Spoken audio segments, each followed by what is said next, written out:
This video is designed for anybody wanting to buy a Toyota Tundra second generation secondhand or wanting to learn about a vehicle you already have. This video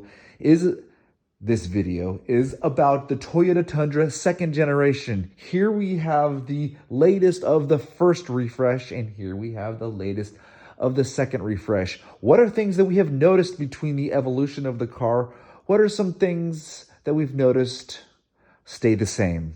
Let's review this 2012 and 2020 Toyota Tundra.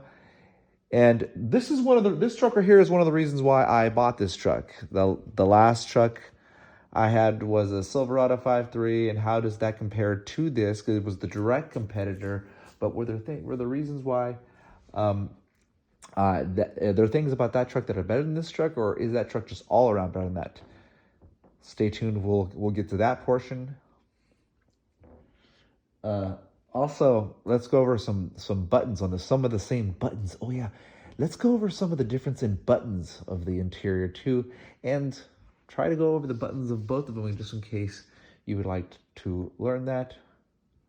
The premise of the video, Steve. The premise of the video. When you go back and delete all the stupid things and connect it back to this one, but the premise of your dad's and this one is, I think the direction we're going with this video. Yeah.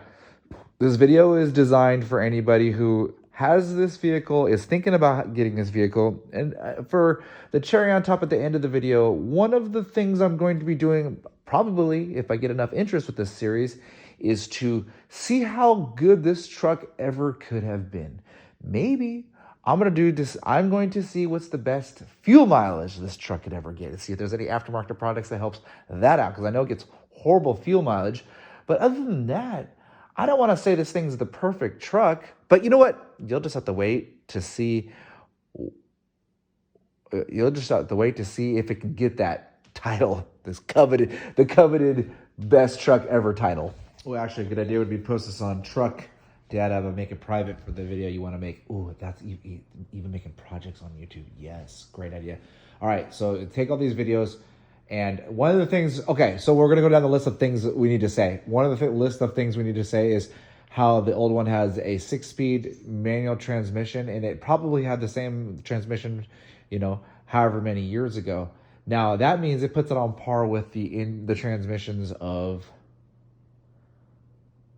the 4L60 or yeah. So So, for starters, we are having this transmission be reliable.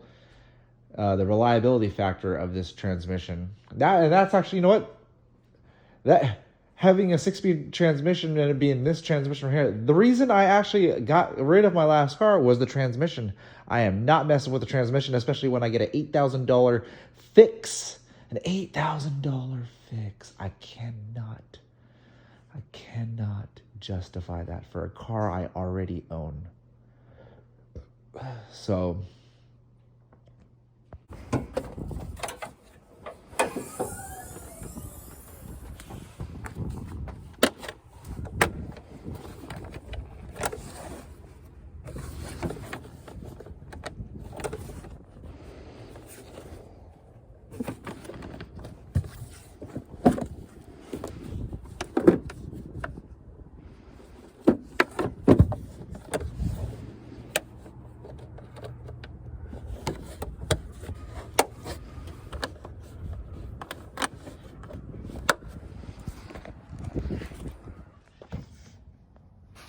here's the 2020 steering wheel versus the 2012 steering wheel. And if you look, there's only a few extra buttons, but not in comparison to a lot of the newer trucks where they have buttons behind it, trim almost. And, Jay Leno said it himself. When he was driving the brand new Raptor, he mentioned to the guy showing it off to him, demoing it to him, that he said that he doesn't like large screens and he likes less buttons. Or was it more buttons? He just, basically what he's saying is he likes the vehicle to be simple, and complexity adds price. But you know what, at the same time too, simplicity adds price. This vehicle is so simple.